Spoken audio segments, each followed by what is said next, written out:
We knew from the very beginning that we had to make a choice, whether we get big programs out quickly to as many people as possible, or else we figure out how to refine them and get the right things to people. We understand this is a situation that is difficult for everyone. We modeled ourselves, these programs, on a collection of programs that worked in different ways in different countries. And we're confident that we came up with the right measures to help most Canadians. But as I said, there are people we recognize need particular help or don't quite fall into those categories. These are the kinds of things we're continuing to work on. Hi, I'm Vashi Kapelos, and you're watching Power in Politics. I'd like to welcome viewers joining us on CBC Television in the Maritime provinces. Good to have you with us.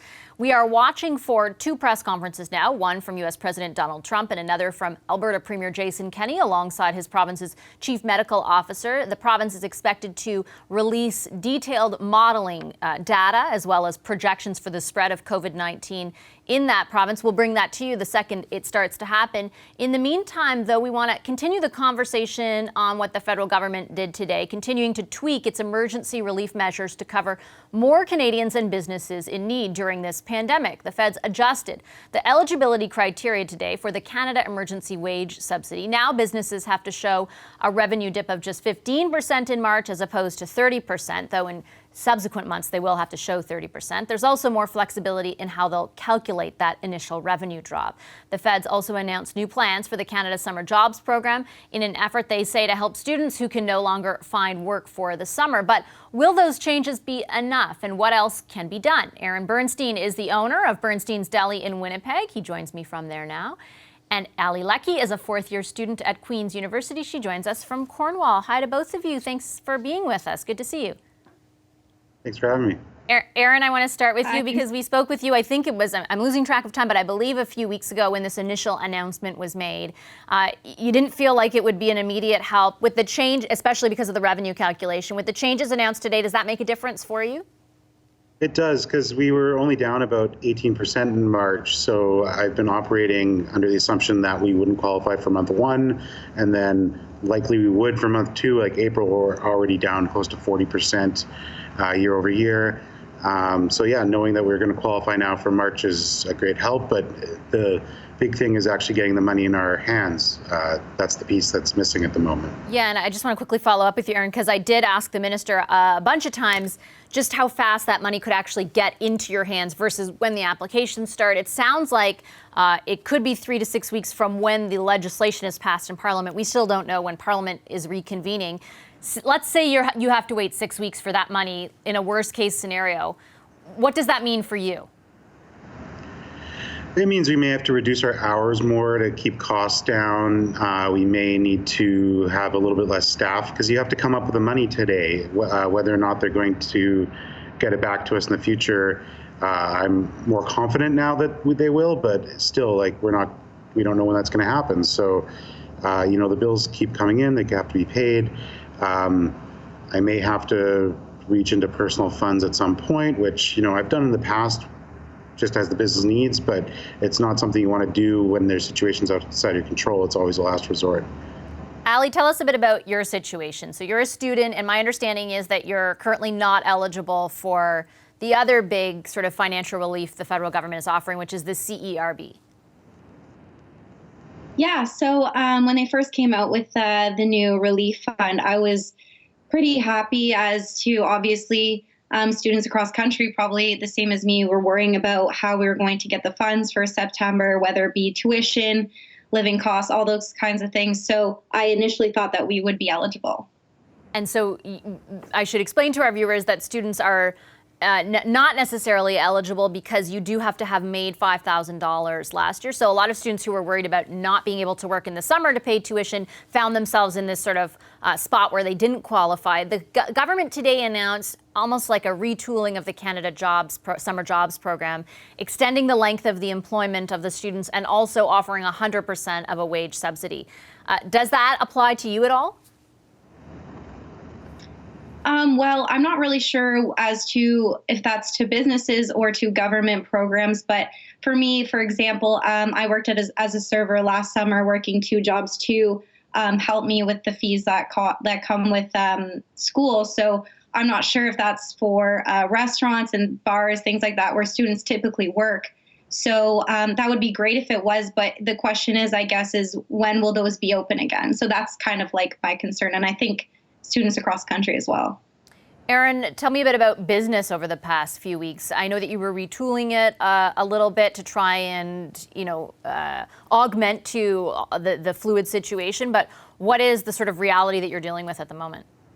Well, today happens to be the first night of Passover, which is one of our largest catering times of the year. And we saw like a dramatic drop in pre-booked orders. So we thought, okay, like we don't need to prepare as much, which is good. But the business as usual side of it, it's been more challenging. We've had to have employees like outside the business, greeting customers as they come in, kind of letting them know the rules to shop in our store, making sure we sanitize everything as soon as it's used.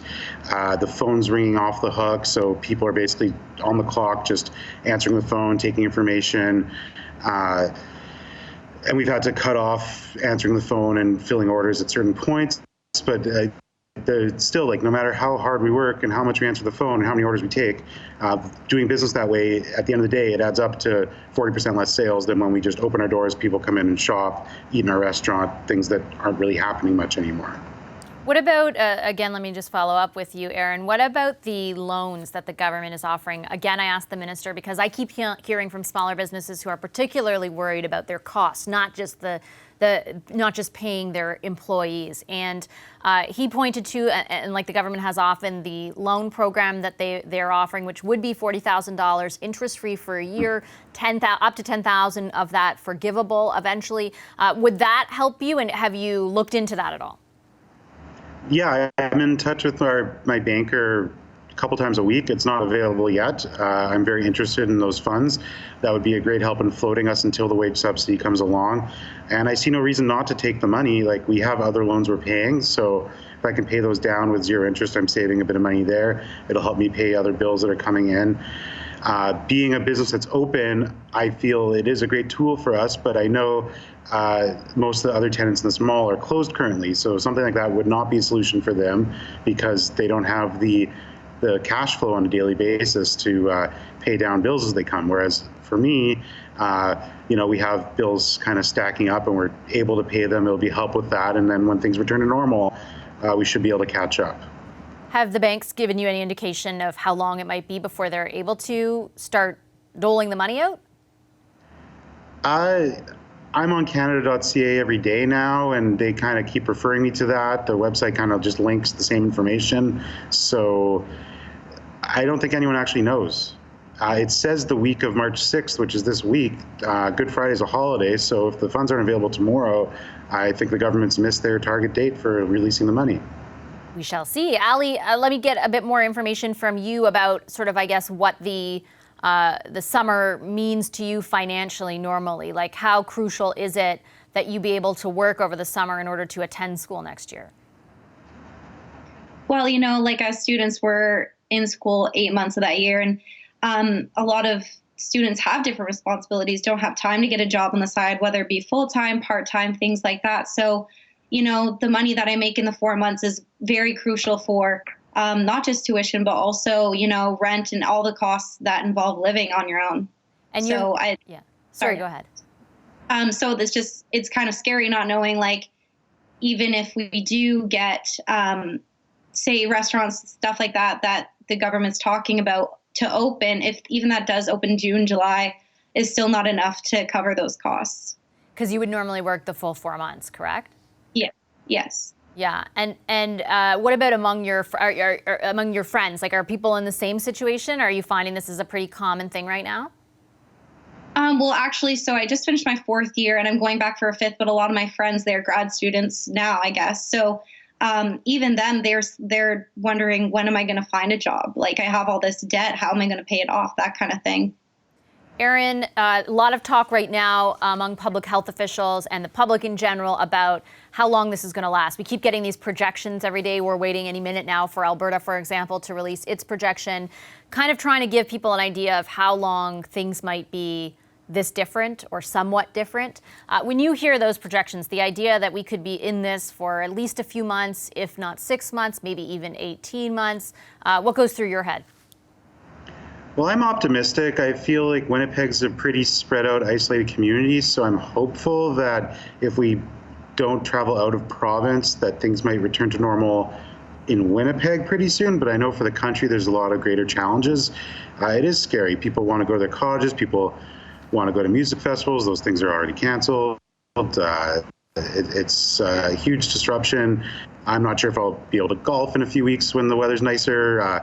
These are things that are kind of like recreational luxuries of life, but the stuff people look forward to. It's part of why you get up and go to work every day, to be able to do these things. And it is going to be challenging for most Canadians to just stay home more, socialize less, not going to patios and hanging out in friends' backyards.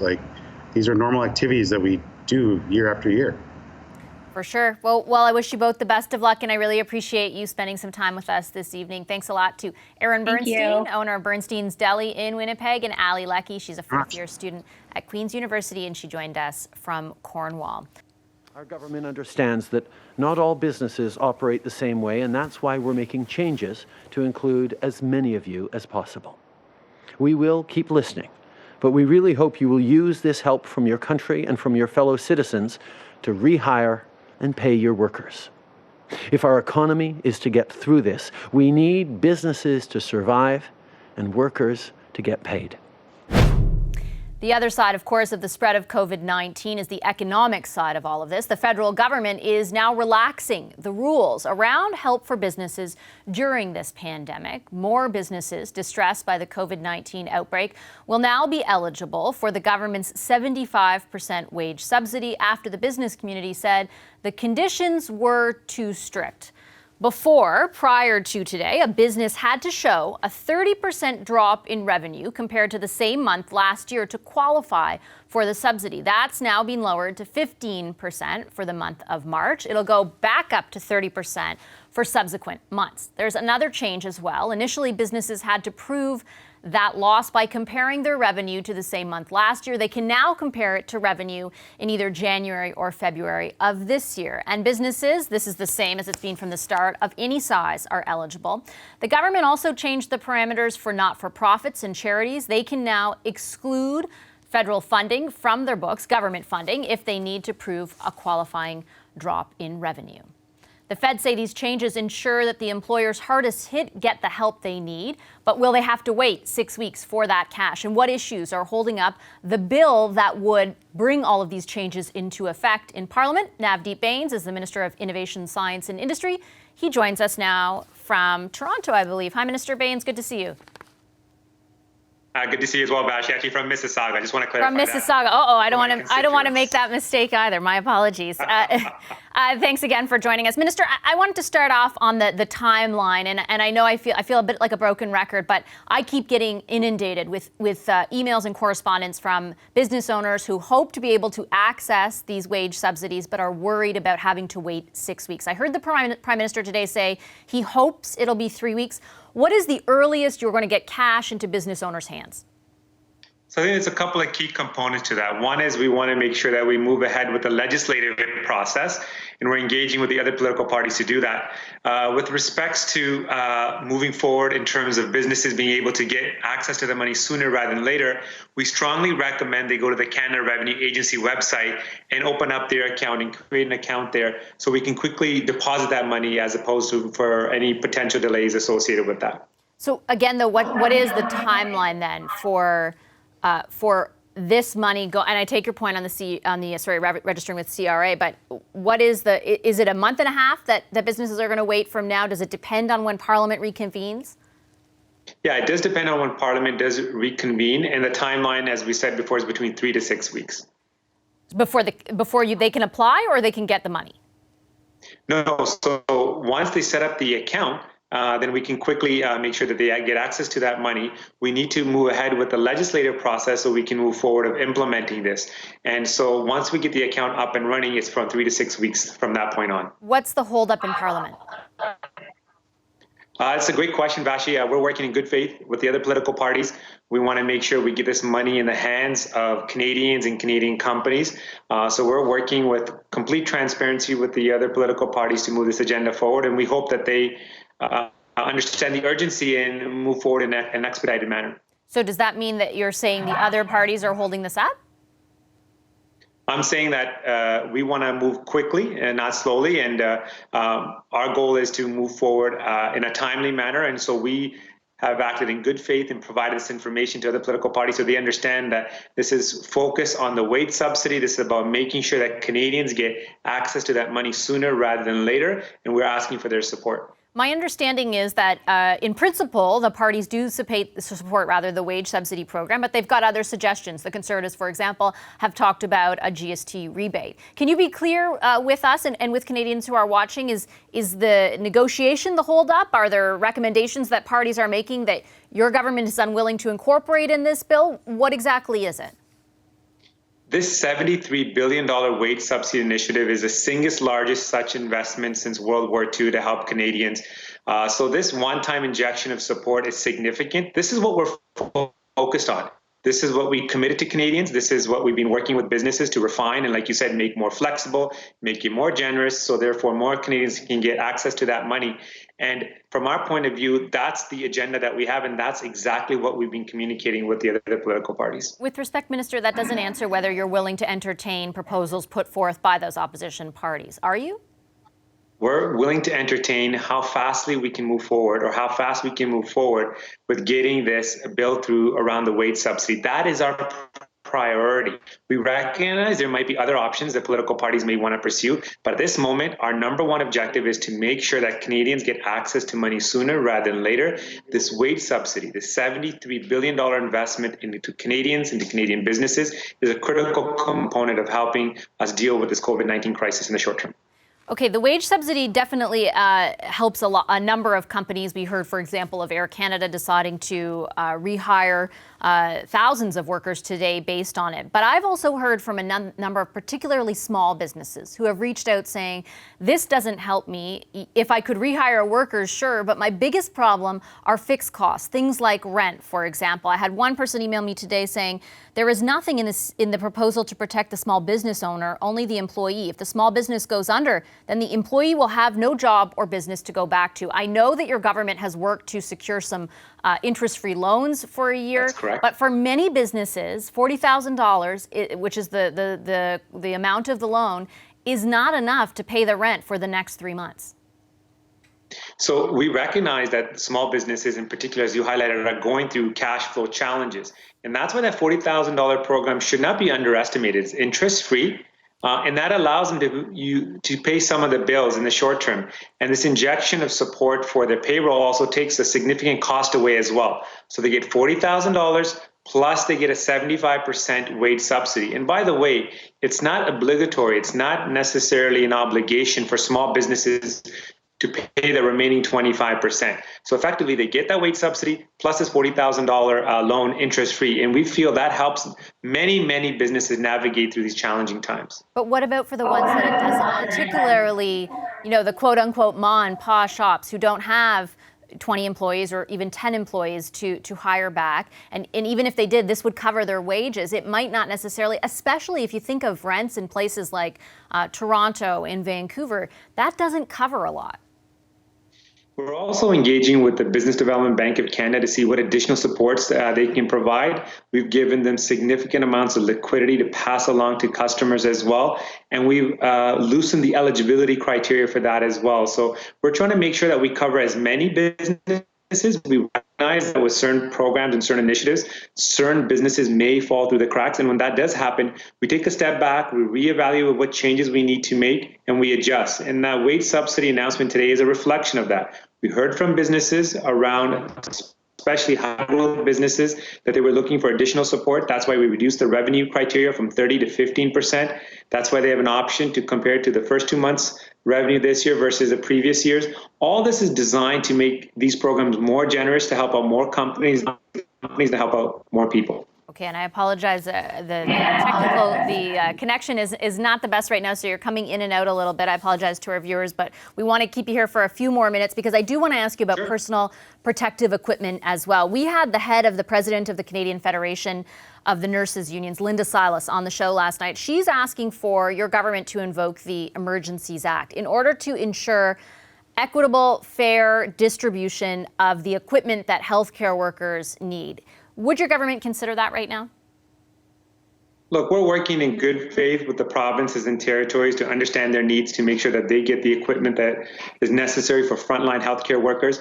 We're pursuing a very aggressive procurement and bulk buying strategy as well. And we're building a lot of made in Canada solutions to help Canadians and particularly frontline healthcare workers. So we feel that we're in a strong position to support these needs of frontline healthcare workers.